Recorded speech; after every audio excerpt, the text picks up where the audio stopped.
Bonjour à tous et bienvenue dans cette revue de lecture un peu spéciale. Aujourd'hui, on va faire une revue comparative entre le livre et le film adapté de celui-ci. On va parler de Je suis une légende. C'est le titre. Je suis une légende a été écrit par Richard Matheson et a été publié en 1954. Il a été adapté 4 fois au cinéma. Et aujourd'hui, on va parler de la version de 2007, réalisée par Francis Lawrence et avec Will Smith dans le rôle principal. Petit résumé de l'œuvre. Robert Neville est le dernier survivant de la ville de Los Angeles, dans le livre. Dans le film, c'est New York. Le monde a été touché par un virus qui se transmet par l'air. La maladie est hautement contagieuse et terriblement mortelle. Ce qui, après 2020, sonne un peu comme du déjà-vu. L'homme va lutter pour sa survie et il va faire des recherches sur la maladie afin potentiellement de trouver un remède. On va commencer par parler du livre. Les faits se déroulent entre 1976 et 1979. Neville passe dans celui-ci ses journées à renforcer sa maison, à tuer les infectés qui se sont installés dans le voisinage, et à s'assurer sa survie pour la nuit à venir. Le soir tombé, sa maison est encerclée par des vampires qui cherchent à le faire sortir de chez lui pour s'abreuver de son sang. Dans ce contexte-ci, Neville cherche à s'occuper et à rationaliser cette folie, et pour ça, il va faire pas mal de recherches, depuis des livres et sur le terrain, pour mieux comprendre comment fonctionne la maladie. On va avoir une description assez organique de comment fonctionne la maladie.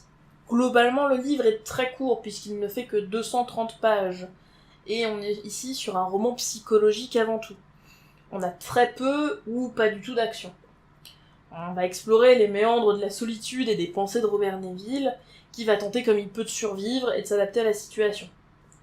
En revanche, si on peut comprendre ses états d'âme, il reste un personnage assez antipathique, et ça peut facilement s'expliquer par le fait qu'il ait passé 8 mois tout seul avant le début du livre. Donc il commence à perdre peu à peu son humanité. Pour ses recherches, Neville s'improvise biologiste et épidémiologiste, et on sait ce que ça peut donner de s'improviser spécialiste dans ces deux domaines, et il va obtenir des connaissances poussées à une vitesse hallucinante, ce qui est probablement dû à l'ennui, mais peu probable quand on voit le nombre d'années d'études qu'il faut pour véritablement atteindre ce statut. Sans aller à spoiler, un événement va venir bouleverser plus ou moins le quotidien de Neville, et ça va mener à la fin du roman. La fin est assez brusque malgré tout, puisque on va quand même être quasiment dans l'incapacité de deviner cette fin avant cet événement, et lorsque la fin est annoncée, elle devient immuable, et on l'atteint en à peine quelques pages. C'est un peu comme les films de western qui traînent et traînent sur la longueur, et dont le dénouement se fait à peu près 10 minutes avant la fin du film. C'est un livre que j'ai globalement trouvé assez moyen et assez vide. On va répéter souvent les mêmes choses, on a les mêmes sentiments, les mêmes états d'âme du personnage. En ça, c'est une bonne chose que le livre soit court, parce que du coup, il cherche pas à meubler outre mesure. Contrairement à des livres dont on parlera un jour. L'aspect psychologique, en tout cas, est très intéressant, car on va ressentir particulièrement bien la solitude du personnage, son désespoir, son besoin de comprendre, et ça va changer des livres d'action.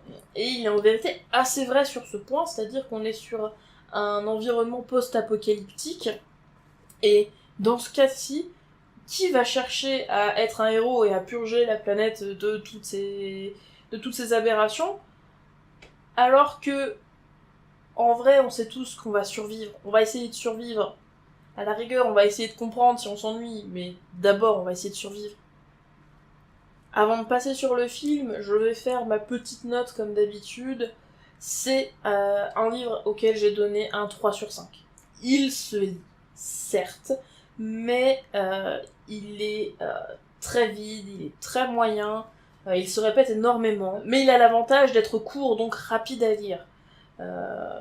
En revanche, l'aspect psychologique est vraiment un plus, même si, le personnage qui apprend en à peine 3 ans comment fonctionne le corps humain, je trouve ça un peu bancal. Maintenant, parlons du film.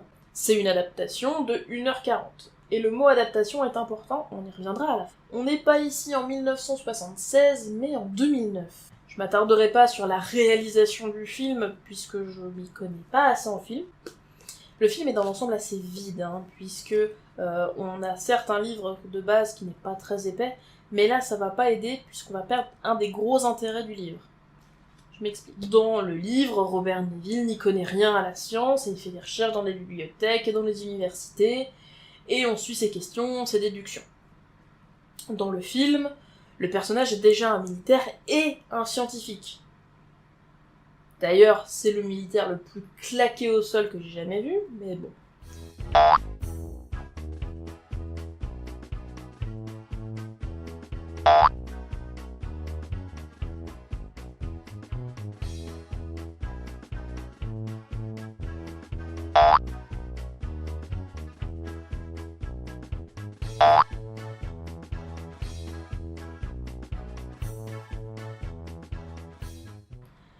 Il reste pour faire des recherches, c'est déjà pas mal de choses. Mais du coup, pourquoi il reste tout seul dans la ville? Et il se contente de faire des recherches sur le remède, et du coup, on n'a pas tout l'aspect scientifique de la maladie. On n'a pas tous ces détails-là. De la même façon, on va rajouter une énorme dose hollywoodienne pour qu'on s'ennuie un peu moins dans le film, je présume, puisqu'on va avoir beaucoup d'action. Et la fin va être drastiquement différente de celle du livre. On a dans le film beaucoup moins de notions de psychologie, même si la solitude se ressent puisque Neville parle à des mannequins pour oublier qu'il est seul. À présent, on va rentrer dans l'instant spoil. Donc, je vous mets le timecode pour pouvoir retourner à un instant sans spoil. Dans le livre, les vampires ne sont pas tous des morts vivants.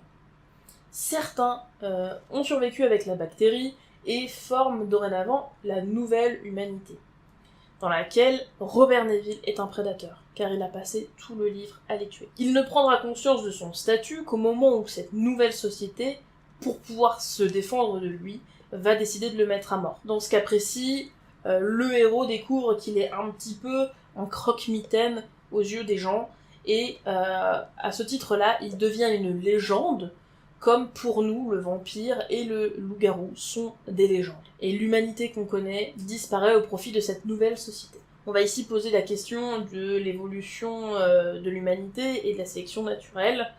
Et l'humanité telle qu'on la connaît, que va-t-elle devenir quand elle va évoluer? Est-ce qu'elle va subir des changements? Est-ce qu'elle va y survivre ou non? Est-ce qu'elle va lutter contre ces changements?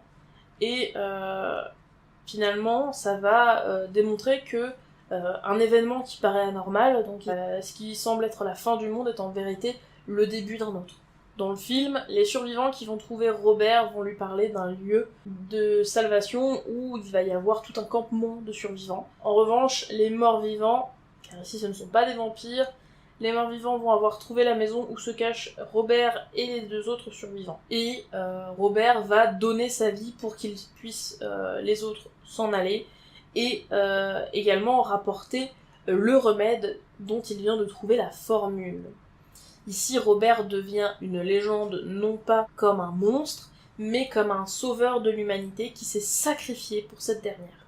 Ici, la religion est un guide, elle va permettre à la survivante de trouver Neville, de trouver le village de survivants, et dans le livre, par contre, c'est vraiment un aspect futile. La religion n'a un aspect que psychologique sur les vampires qui pensent être liés à ça, alors qu'en fait, il n'y a rien du tout. C'est la fin de l'instant spoil. Donc on a un livre qui va traiter principalement la psychologie, la survie. Il va prendre le temps de s'installer, puisque dans le livre il se passe quand même 3 ans, et on va pouvoir suivre l'évolution du personnage qui peu à peu va perdre son humanité, va devenir de plus en plus froid et de plus en plus distant par rapport à la société. Le film, lui, se tourne davantage sur le sentiment de solitude et d'écrasement que cette ville gigantesque mais vide va procurer au personnage.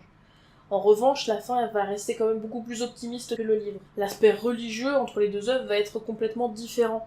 D'un côté, il est futile à la survie et a un aspect purement psychologique sur les individus, et de l'autre côté, il va apporter l'espoir et la salvation. La phrase qui va donner le titre du livre, le titre du film, va avoir du coup un aspect complètement différent, puisque forcément la fin ne sera pas la même. D'un point de vue adaptation, Le film va pas avoir suivi forcément la trame du livre, mais c'est un peu normal, puisque comment montrer tout cet aspect psychologique de solitude, de désespoir, de remords, et en même temps cet aspect un petit peu de recherche et de réflexion que va apporter le livre, comment le montrer en film, c'est pas forcément évident, c'est pas forcément intéressant à montrer à la caméra, donc le film, et du coup le réalisateur a fait le choix plutôt de montrer l'aspect survie, l'aspect hollywoodien du truc avec un peu plus d'action, et va élaborer sur d'autres sujets.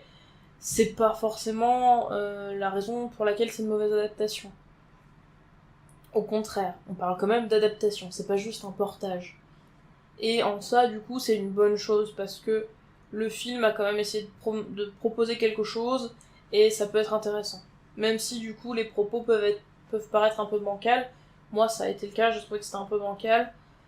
Mais au moins, il a le mérite d'avoir tenté de proposer quelque chose. Une autre fin était initialement prévue par le réalisateur, mais celle-ci n'ayant pas été gardée au montage, on n'en parlera pas dans cette vidéo. Voilà, cette revue comparative est maintenant terminée. J'espère qu'elle vous aura plu. Elle a été certes un peu succincte, mais j'ai essayé de la faire aussi élaborée que possible, sans entrer trop dans les détails. N'hésitez pas à me dire si vous connaissez le film, le livre, si vous les avez vus, ce que vous en avez pensé dans les commentaires. Et en attendant, n'hésitez pas à vous abonner à la chaîne YouTube de Game & Watch, à rejoindre le Discord où on va pouvoir parler des prochaines revues, et également à rejoindre la page Twitch de Game & Watch où vous allez pouvoir suivre les lives pour les prochaines revues notamment, ou pour tout ce qu'on fait au quotidien. Je vous fais à tous des gros bisous et on se dit à la prochaine. Ciao tout le monde.